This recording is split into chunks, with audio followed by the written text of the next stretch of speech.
Subscribe பண்ணாதவங்க subscribe பண்ணுங்க. அப்படியே பக்கத்துல இருக்க பெல் ஐகானையும் பிரஸ் பண்ணுங்க. அன்பான தனுசு ராசி நேர்களே, இந்த அருமையான காணொலியில நம்ம பார்க்க போறது சுக்கிர பகவானின் அற்புதமான பேச்சு. இந்த சுக்கிர பகவான் பகருணராகாதிபதி, லாபாதிபதி. உங்களுக்கு சாதாரண இந்த தனுசு ராசி அன்பர்கள் ரொம்ப அமைதி, சாதாரணமாக போயிட்டு வந்துட்டு இருப்பீங்க. ஒரு ஆடம்பரம் இருக்கோ இல்லையோ, ஆடம்பரமா இருக்கணும்னு நினைப்பீங்க. ஆனா இந்த பகட்டு அதெல்லாம் இருக்கு. ஆனா அதே சமயம் ரொம்ப அமைதியா தானுண்டு தன் வேலை உண்டுன்னு இருக்கக்கூடிய அம்சத்தை பிறந்தவர்கள் இந்த தனுசு ராசி அன்பர்கள்.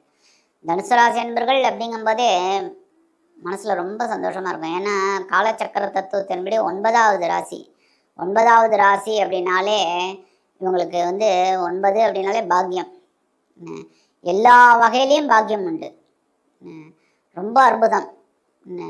ஒவ்வொன்றும் உங்களுக்கு ரொம்ப அற்புதம். ஏன்னா இந்த 9ஆம் இடத்து அதிபதி பார்த்தீங்கன்னாக்கா சூரிய பகவான், ஆத்மகாரகன். ரொம்ப அற்புதம். எடுக்கிறதெல்லாம் ரொம்ப அற்புதமாக இருக்கும் உங்களுக்கு.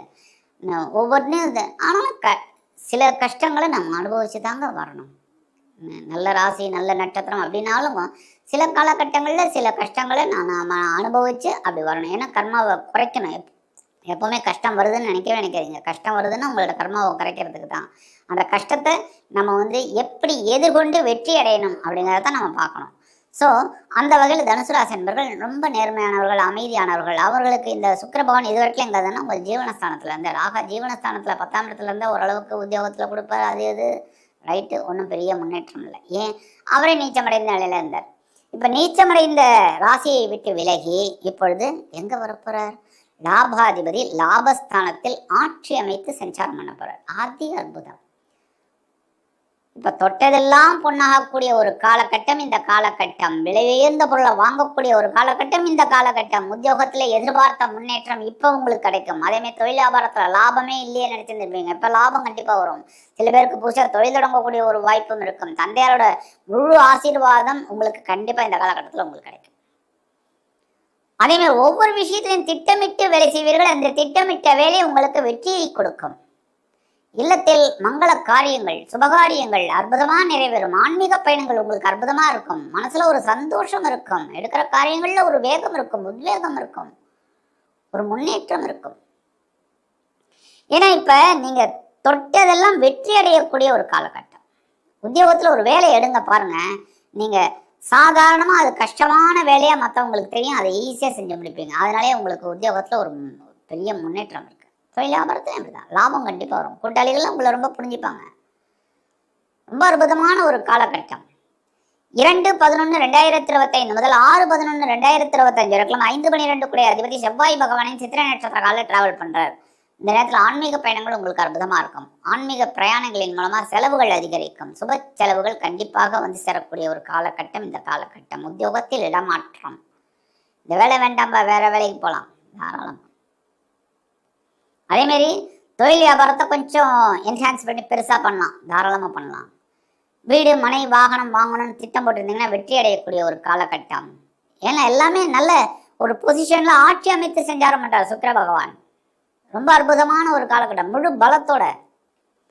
அடுத்தபடி 7/11/2025 முதல் 17/11/2025 வரைக்கும் ராகு பகவானின் சுவாதி நட்சத்திர காலில் டிராவல் பண்ற அற்புதமான ஒரு காலகட்டம். நோட் பண்ணி வச்சுக்கோங்க. இந்த டேட்ல நீங்க எடுக்கிற காரியங்கள்ல வெற்றியை கொடுக்கும். ஒவ்வொரு விஷயத்திலையும் மிக பிரம்மாண்டமான வெற்றி. இதெல்லாம் எதுக்காக நான் சொல்றேன்னு இந்த டேட்ல நீங்க குறிச்சு வச்சுன்னு இந்த டேட்ல நீங்க சில வேலைகளை அற்புதமா செய்யணும். அந்த உண்டான ஒரு சந்தோஷத்தை நீங்க அனுபவிக்கணும். எவ்வளோ கஷ்டங்கள் எல்லாருக்கும் இருக்கு. உங்களுக்கு நிறைய கஷ்டங்கள் இருக்கு, இல்லைன்னு சொல்ல முடியாது. சனீஸ்வர பகவான் அர்த்தாஷ்டமா வந்தோடனே உங்களுக்கு சில பிரச்சனைகள், உடல் ஆரோக்கியத்துல குழப்பங்கள் எல்லாமே கொடுத்தார். இருந்தாலும் உங்களுக்கு குரு பகவான் 7ஆம் இடத்துல இருந்துட்டு சில நன்மைகள் கொடுத்தார். இப்ப அவரும் 8ஆம் இடத்துக்கு வந்துட்டார். உங்க ராஜநாதனும் அஷ்டமஸ்தானத்துக்கு வந்துட்டார். ஆனா இப்ப இந்த சுக்கிர பகவான் உங்களுக்கு மிகப்பெரிய வெற்றியை கொடுக்கறதுக்காகவே லாபஸ்தானத்துல ஆட்சி அமைக்கிறார். இதெல்லாம் பிடிச்சுக்கணும். அதேமாதிரி குடும்பத்துல சந்தோஷமான செய்தி கண்டிப்பா இருக்குங்க. அதுமாதிரி திருமணமாகாத குழந்தைகளுக்கு திருமண யோகம் உண்டாகும். ரொம்ப நாள குழந்தை பாக்கியம் ஏங்கிட்டு இருக்காங்க, குழந்தை பாக்கியம் கிடைக்கும். ரொம்ப நல்ல முன்னேற்றம் கிடைக்கக்கூடிய ஒரு காலகட்டம்.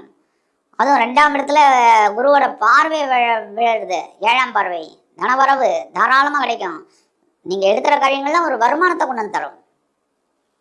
18-11-2025 முதல் 25-11-2025 இருக்குள்ள உங்கள் ராசிநாதன் சுகாதிபதியுமான குரு பகவானின் விசாகம் நட்சத்திர காலில் வரார். சூப்பர். விசாகம் நட்சத்திர காலில் குரு, இந்த குருவோட நட்சத்திரத்துல இந்த சுக்கிர பகவான் வருது ரொம்ப விசேஷம். உடல் ஆரோக்கியம் சிறப்படையும். இந்த நேரத்துல நீங்க ஒரு வெளியூர் பிரயாணத்தை மேற்கொள்வீர்கள். திடீர்னு எதுக்காவது நோட் பண்ணுங்க, கண்டிப்பா கிடைக்கும். கமெண்ட்ஸ்ல சொல்லுங்க. கண்டிப்பா உங்களுக்கு ஒரு பெரிய ஒரு இனிமையான ஒரு வெளியூர் பிரயாணம் உங்களுக்கு இருக்குங்க. அது ஆன்மீக விஷயமாக இருக்கட்டும், அல்லது குழந்தைகளின் முன்னேற்றத்துக்காக இருக்கலாம், இல்லது குழந்தைகளின் திருமணத்திற்காக இருக்கலாம். ஏதாவது ஒரு வகையில் உங்களுக்கு வெளியூர் செலவு ஒன்று இருக்குங்க. அந்த வெளியூர் பிரயாணத்தின் மூலம் உங்களுக்கு ஒரு சந்தோஷம் கண்டிப்பா இருக்குங்க. இந்த நேரத்துல நீங்க எடுக்கிறதெல்லாம் உறவினர்கள் உங்களுக்கு ரொம்ப அனுகூலமா இருக்கிறது ரொம்ப சந்தோஷத்தை கொடுக்கும். உறவினர்கள் ரொம்ப அனுகூலமா இருப்பாங்க. அதேமாரி உத்தியோகத்திலையும் சரி, தொழில் வியாபாரத்திலையும் சரி, ரொம்ப அற்புதமான ஒரு பிரயாணங்களின் மூலம் உங்கள் வாழ்க்கையில் ஒரு மிக பிரகாசமான வெற்றி கண்டிப்பாக வந்து சேரும். லாபம் கண்டிப்பாக வந்து சேரும். பரிகாரமா என்ன பண்ணினா ரொம்ப விசேஷம். நீங்க வெள்ளிக்கிழமை அன்னதானம் பண்ணுங்க. யாருக்காவது நீடி பீப்புள், சாதாரண அன்னதானம்ங்கிறது யாருக்கு வேணாலும் கொடுக்கலாம். ஏன்னா பசி இருக்கிற அத்தனை பேருமே பிச்சைக்காரன் தான். பசி இல்லாதவன் தான் சூப்பர். பசி இருக்கிற எல்லாருக்குமே யாருக்கு வேணாலும் கொடுக்கலாம். நீடி பீப்புளுக்கு உதவி. ஆனால் அன்னதானம்ங்கிறது யாருக்கு வேணாலும். அன்னச்சத்திரம் 1000 உண்டு. பாரதியார் பாடியிருக்கார். அன்னச்சத்திரம் அந்த காலத்துலலாம் அன்னச்சத்திரம் உண்டு. ஒவ்வொரு ஊர்லேயும் பார்த்தீங்கன்னா ஒரு சத்திரம் இருக்கும். அங்கே போய் ஃப்ரீயாக சாப்பிட்டு போவாங்க. காசிக்கு போகிறவாள்லாம் அப்படி தான் பண்ணிட்டு இருப்பார். அந்த காலத்தில் இருந்தது. காசிக்கு போகும்போது காசிக்கு போயிட்டு திரும்பி வர மாட்டோம்னு நினைப்பேன். இப்போல்லாம் நினச்சா போயிட்டு காசிக்கு போயிட்டு வந்துடலாம். அப்போ இந்த அன்னச்சத்திரம் அப்படிங்கும்போது அன்னதானம் பண்ணுறது ரொம்ப விசேஷம். யாருக்கு வேணாலும் கொடுங்க. வெள்ளிக்கிழமை ஒரு 3 பேருக்கு, 4 பேருக்கு, 5 பேருக்கு உங்களுக்கு யதாஸ்தானம் யதாகரண்யம் கண்டிப்பாக கொடுங்க. பெரிய மாற்றம் உங்களுக்கு கண்டிப்பாக கிடைக்கும். ஆக இந்த சின்ன பரிகாரம் நீங்கள் பண்ணுறதுனாலே பகைரன ரோகாதிபதியும் லாபாதிபதியுமான சுக்கிர பகவான் உங்களது லாபஸ்தானத்தில் ஆட்சி அமைத்து மிக உயரிய பலன்களை கண்டிப்பாக கொடுப்பார் என்று கூறி விடைபெறுகிறேன். நன்றி, வணக்கம். மேலும் தகவலுக்கு எங்கள் சேனலை மறக்காமல் சப்ஸ்கிரைப் பண்ணுங்கள். நன்றி.